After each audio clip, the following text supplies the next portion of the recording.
Hello, everybody. I'm David Schuster in Lebanon, Connecticut, and welcome to a special report from Quick Hits News and also from HAPS TV, the network of Now. We're coming to you live. I'm coming to you live from Lebanon, Connecticut. This is our money edition tonight.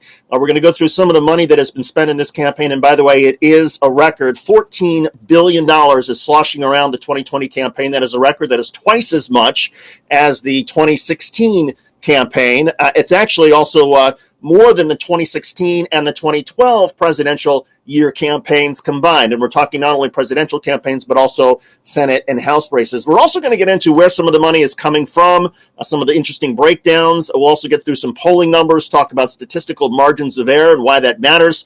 But I am pleased to be joined to start off this evening with Julia Sun. She's a journalist with Quick Hits News. Julia, how you doing tonight? I'm fine. So when you hear that number, twice as much money sloshing around in this campaign year as in 2016, $14 billion. We've also got Joe Biden is the first billion-dollar presidential candidate. He's up to $1 billion in money raised. What goes through your mind?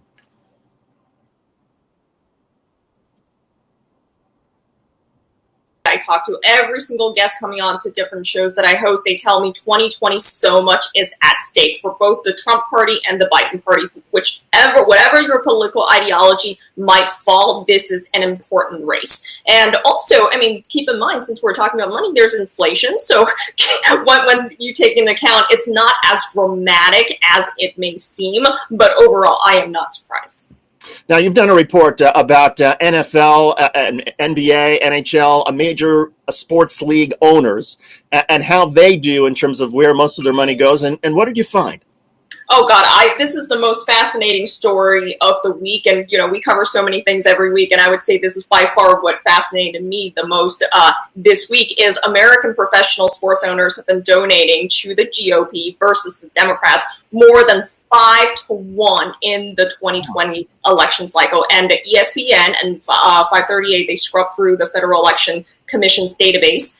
10 million went to the Republican campaigns, Republican super PACs, or other organizations supporting Republican ideals, compared to 1.9 million going to the Democratic campaigns and super PACs. And when I say sports owners, they include the principal owners. You see their name next to their advertising, their avatar, and then there are controlling owners, co-owners, commissioners from all the major American sports league, namely the NBA, the WNBA, the NFL, Major League Baseball, National Hockey League, and NASCAR. And even though the data is, because they scrubbed it from, again, the Federal Election Commission's website, it's based on the latest available public filings, and therefore the most recent filing we have is from midsummer, so it does not necessarily reflect the latest month. It pretty much resembles the trend since the 2016 election cycle, which officially started back in 2015. So since the year 2015, the total American professional sports owners have been donating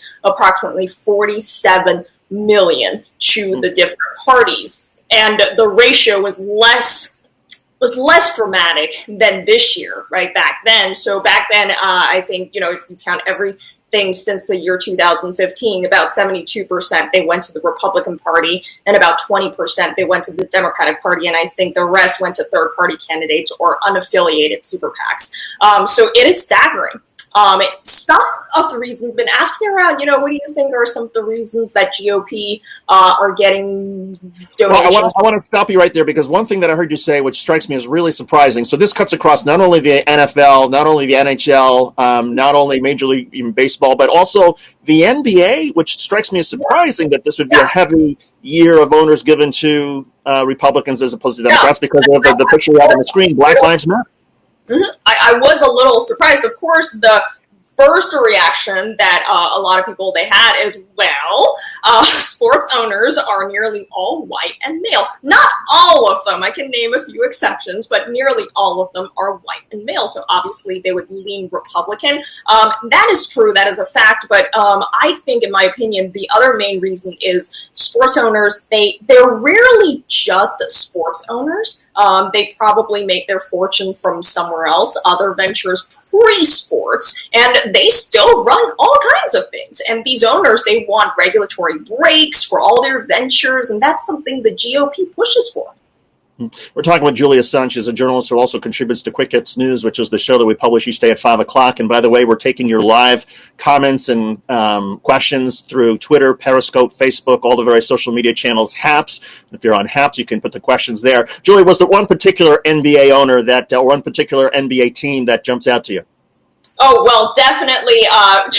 Betsy DeVos's brother-in-law, that's Dan DeVos. He contributed $2.3 million to the Republican Party since the year 2015. So he, interesting family history there. So he owns the Orlando Magic.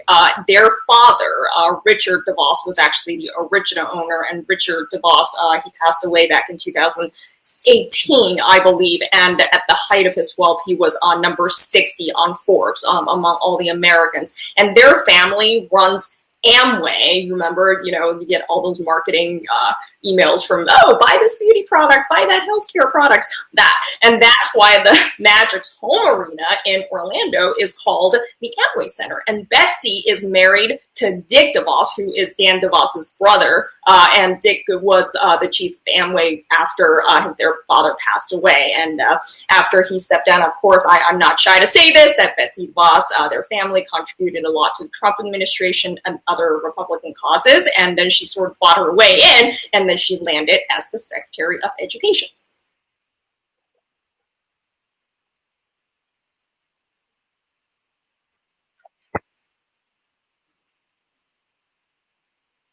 Yeah, that was the first thing I wondered too. And one of my sports producers, Bernard, he pointed out that sports team owners sometimes they have to get help from local and state governments when building arenas, when building stadiums. I'll give you an example. In New York City, the Department of Parks owns the land that City Field is built on. So the city and the team owners, sometimes they decide together who chips in where. And of course, they can get tax breaks here and there. So they have the incentive to always work together.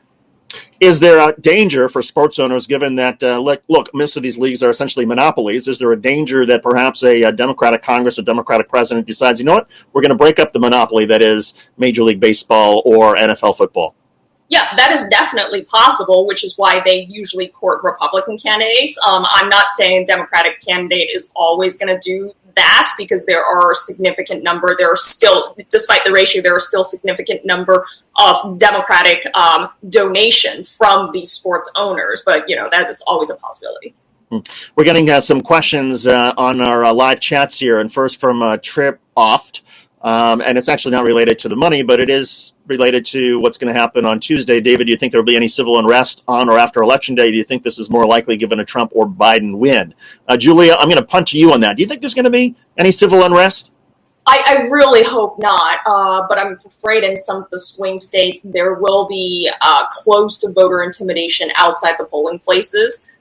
Maybe they're so afraid, one party, I'm not going to name which one because, swing states, but maybe one party is really afraid of losing and that they really want to intimidate the other voters from not going there. Or in my home state, California, there were fake ballot boxes. Maybe people would give each other wrong directions, so on and so forth. So I definitely see it happening, even though I do not want that to happen.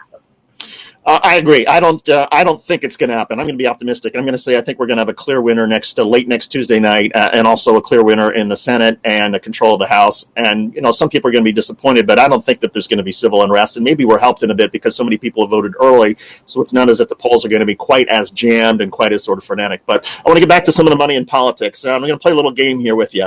I want you to guess. We've got Julia's son here, and I'm going to lose the Biden-Trump image. I'm going to put up two Senate races that are interesting to me. Okay. And I'm going to put up the Iowa Senate race. And this is between real estate executive on the left there. That is Teresa Greenfield and Joni Ernst. Joni is the Republican incumbent. And then I'm going to put up I'm going to lose me. Yeah.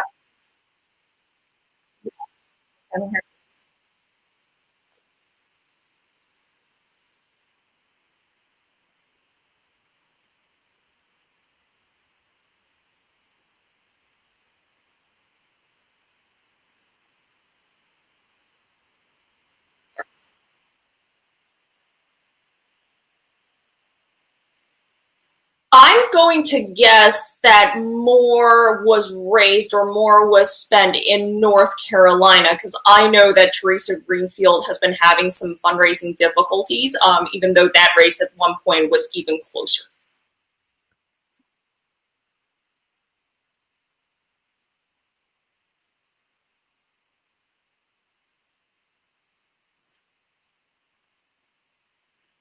$90 million? I mean, higher. 140. Yeah.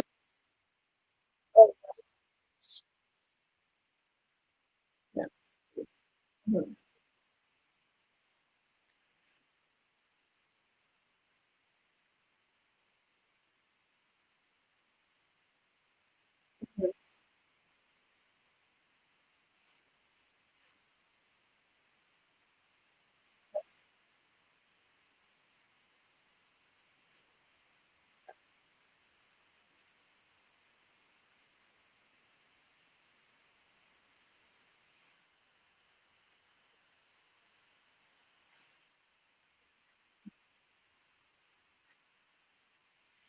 That is not really surprising. I am surprised by the actual amount. I am not surprised that relatively funds are being directed that way. See, that's Lindsey Graham and his opponent Jamie Harrison. So, and Jamie Harrison, he is very popular among people my age. We all like him, and then we also just don't like Lindsey Graham. Well, in fact, what I find so interesting about South Carolina, so Jamie Harrison, in this race, by the way, $164 million, which qualifies it as the fourth most expensive Senate race in all of U.S. history. Jamie Harrison, though, actually has raised the most money of any Senate candidate in U.S. history, more than $100 million. 93% of Jamie Harrison's money came from out of state, and Lindsey Graham tried to make a big deal about that at the debate. But according to Open Secrets, 87% of Lindsey Graham's money came from out of state. So clearly a lot of people across the nation are interested in these Senate races. Yeah, I remember that particular debate. Jamie Harrison did particularly well. It flooded my social media. Everybody's, people my age that are social media are like, oh, look at this guy. If you don't know this guy, you should know this guy. And he got a lot of donation that night. I clearly remember that night. Yeah. Now, a lot of people have talked about the presidential, fundraising numbers. We mentioned Joe Biden, and let me put his picture up, and let's lose Lindsey Graham and Jamie Harrison. So Joe Biden, we said, has raised almost $1 billion now. He'll be the first $1 billion presidential candidate in U.S. history. He was at $938 million as of October the 15th, the last reporting date. Donald Trump brought in $596 million, so almost 2 to 1. And when you look at some of the super PACs that are giving money, $1.2 billion, again, generally to Joe Biden. So that helps explain why Biden, in a lot of these places where he's putting up ads, he's putting up twice as many ads as Donald Trump. What are some of the other advantages you see when somebody's able to outraise another candidate, whether it's a presidential race, a Senate race, even congressional race, House race? I do see it's a slight advantage that you have the ability to raise so much, because that means, okay, you have more supporters. That's just, how it works. I don't think, other than advertising spending at this point, there's any real advantage, since we're so late into the game. I did see that advertising analytics tracks that where the campaigns are placing their media ads and how much they've been shedding to run them, and through September, as you said, data shows that Biden campaign outspent Trump campaign 2 to 1 in Florida and more than 2 to 1 in other battleground states. So I think that is an advantage that Biden has. I personally don't want to say that he has Florida in the bag. I think that's sure, like the polls, they're very, very close. But I think Trump's message in Florida, especially among the Hispanic voters, the Cuban Americans, the Venezuelan Americans, have been resonating, even though Biden is not a socialist. But Trump successfully have reminded them, oh, well, think about your old country that you fled. It's not, even though it's fake, but it seems to be resonating with the Central Florida voters, basically outside of Miami-Dade County. So I don't think Biden has Florida in the bag. And right now, if he has the fund to outspend on advertising in Florida, I think he should definitely do it. Yeah, there was some reporting today, and it's backed up by some couple of newspapers who were pointing out that Democrats in Florida, in particular, and Antonio Moore was talking about this on Quick Hits News today, that there's a little bit of concern among the Democratic side regarding Latino and African American voters were not showing up in the early voting in the kind of numbers that the Democratic Party had projected or expected. Now, there's also some. According to some Democrats, look, these are ethnic groups that generally don't vote early, but nonetheless, there is some concern that they are behind where their sort of numbers are, particularly in South Florida, where Joe Biden would need to run up the score in order to account for Donald Trump's advantage in the rest of the state. So I think you're absolutely right in terms of Florida may not necessarily be in the bag for Joe Biden despite the polls. A couple of things I want to point out and get your reaction to this. A lot of people, Julie, always worry about, we talked about sports owners at the beginning and what people want from their political contributions. And by the way, there was a comment that is relevant to all of this, and that is crazy talk. Brian writes, I don't see how noble motivations adequately explain the amount of money spent on these campaigns. And I suppose you could say that, wealthy people who give a lot of money, who maxed out, sure, maybe they want something in return. But when you look at the number of people who have given $200 or less, the small donors, for all of this 2020, that accounts for about 22%. And that's much higher than the 15% in 2016. So at least you can make the argument. You can say, look, there's a lot more smaller donors, smaller donations that are coming in. Does that give you any peace of mind? It does. It does. When I covered the Bernie Sanders campaign during the last election cycle, he always say, "Oh, our average was $27." grassroots. That's his go-to line. And as a millennial, that gives me comfort that people of my generation and the generation behind me, Gen Z, we are participating in politics. Unlike I don't know. I don't think my parents were particularly active in politics. They don't think their votes matter. But I'm really glad to see that my generation, even though we're so broke, but we're actively participating. For the wealthy sports owner, I'll give you a counterexample. Because, yeah, sure, a lot of them, they donate for tax breaks. They donate to get something. But I do see some of them, they donate just to participate in the democracy, this process called democracy. I noticed that Miami Heat owner, Mickey Arison, so he's a cruise ship guy, right? He has been the head of Carnival for at least a few decades, and he was the chairman of the board of the cruise line still. And ESPN correctly pointed out that Mickey Arison is has one of the most interesting political giving histories in the NBA.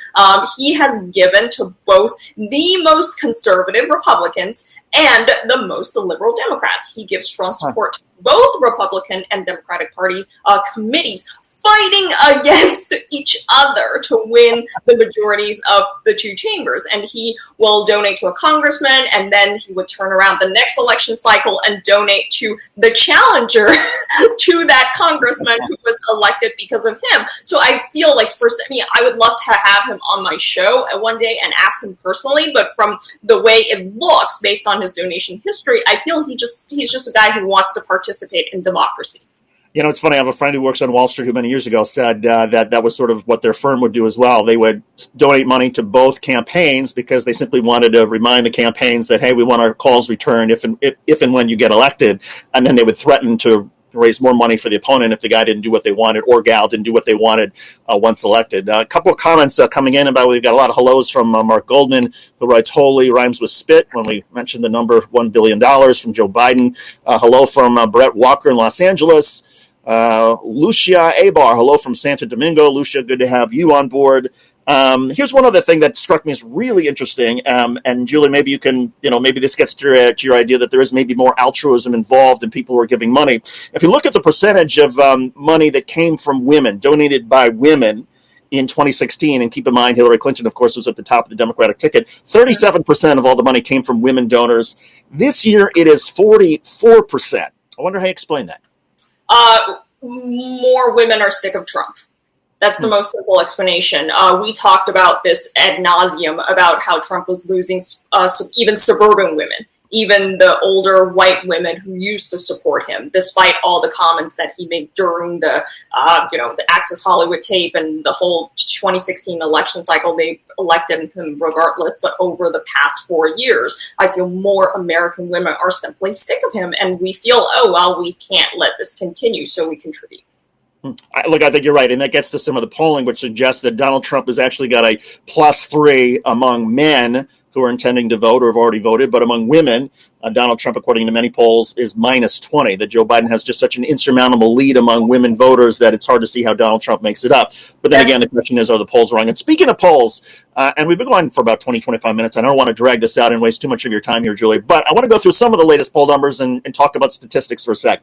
The latest battleground state polls, and a lot of people, of course, pay attention to the states that Donald Trump won 2016 over Hillary Clinton, whether Joe Biden can flip them. States like Pennsylvania, Ohio, Florida, Michigan, Wisconsin, North Carolina. So in Pennsylvania, the latest polls show that Biden is up by 3.6.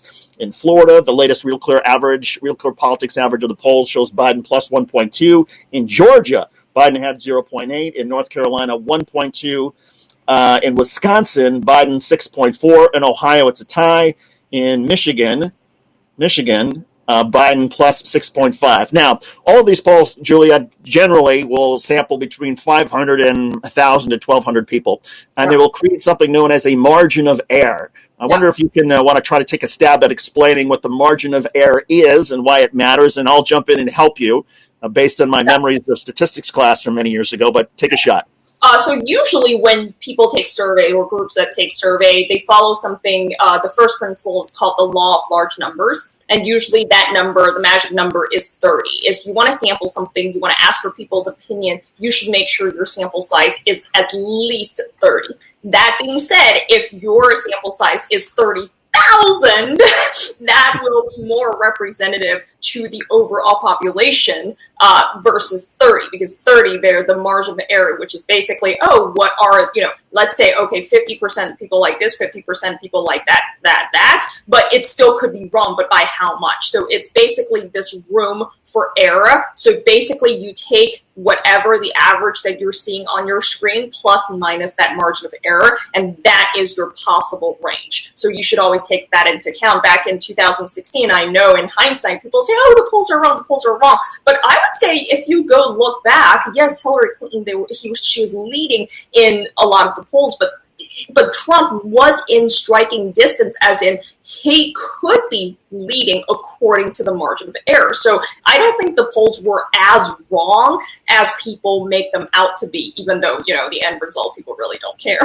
That's a great example. You did an excellent job, Julie, of explaining margin of error. When I was in statistics class, we had a professor who said if you're talking about political polling and you're talking about so many different types of demographics, men, women, African-American, whites, educated, non-educated, he used to say that for his polls, in order to be statistically significant in his book, you had to have a survey of at least 900, and that you needed a margin of error that was no greater than maybe 3.5. So to that point, there are two polls that have come out of North Carolina and that polled literally the same days this week, and I want to run these past you. First was an NBC Marist poll. It found that Joe Biden is ahead by 6 points, 52 to 46.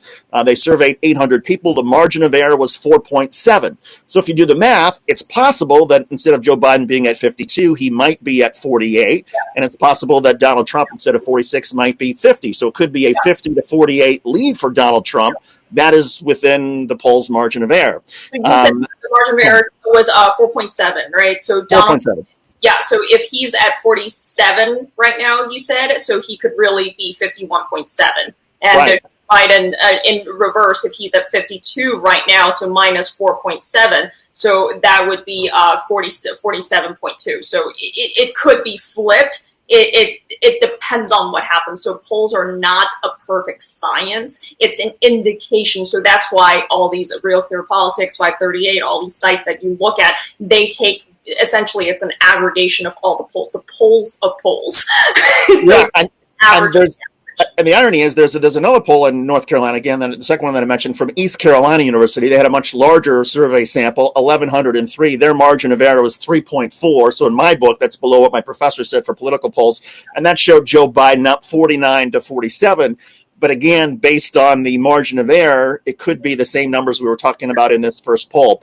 Yeah. The other thing that I think is hilarious, and that people could say, and we're going to get to some more of your comments in just a sec. People may say, well, Schuster, the margin of error really doesn't matter, and who knows about all these polls. And the fact of the matter is, that in Florida, where you have two polls that have very large sample sizes. First was Trafalgar, which had a survey of 1,088 and a 2.9 margin of error. And then another, Quinnipiac, which had a survey of 1,300 with a margin of error 2.7. The Trafalgar poll had Donald Trump up 3. The Joe Biden poll, the Quinnipiac poll, had Joe Biden up +3. And they were both, pretty good polls in terms of margin of error being small and survey sample being large. Yeah. That is, yeah, that's why I don't think you should ever just look at a single one. I do like how Real Clear Politics and 538, they aggregate everything, and then they actually assign grades to each of the poll, like were they right before, how right were they, how wide were their margin of errors. So I think if you were looking at polls, as everybody is these days, you should definitely look at the aggregation instead of one single poll. Yeah. We got a question, Julia, from Mark Goldman, who asked, hello, Mark, good to have you on board. He wanted to do a follow-up on something you said earlier about women, and why do women not support Trump, or why are they so against Trump by the sort of numbers we're talking about, perhaps as many as 20 points? That is, well, how much time do we have? You got a couple of minutes. Yeah, I mean, I don't think he does not care about women. I don't know how else to put it. I don't think he cares about women's issues. I don't think he cares about women's well-being. I think he thinks women is second-class citizens. I'm sure if we were, to reverse 550 or 100 years, he would want to take away women's voting right. He does not think we matter. That's the end. I don't know how else to explain it. And it comes across as, in his daily conversations, the most recent example that I heard was at a rally just the other day, I think it was 3 days ago. He said, "Hey, suburban women, I am trying to get your husband back to work." And I saw this was the 1950s. Yeah, I was like, what are you talking about? First of all, I work. I don't have a husband. I don't want a husband. I want to work myself. So I feel we're just not in his mind ever. I wonder if it's also a combination of how Donald Trump speaks about women and the 26 women who have accused him of sexual harassment, assault, or rape, and also just the Republican sort of platform of being against a woman's right to choose in terms of abortion or not. I mean, one of the things, and I was just chatting with my wife about this, and she said, it's not as if women enjoy abortions. I mean, this idea that Republicans or people who are pro-life have, that it's better for the government to decide what a woman should do because a woman somehow just sleeps around and doesn't care about getting rid of the baby. I mean, the idea is, well, no, actually most women, it's a very traumatic experience just going through an abortion. And so the idea that you would have the government forcing women to make a certain decision that they should be making themselves, that to me, that seems like such a game changer in terms of women voters. Yeah, and I'm not saying all 26. I mean, I believe all 26 accusers of his. I went through each of their profiles. I find each of them quite credible. I'm not saying that all sexual accusations are true.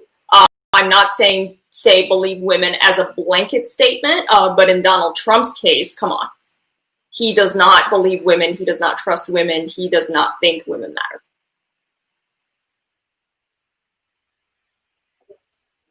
Oh, you're back. Yeah. So I was saying, I think some of not every single accuser of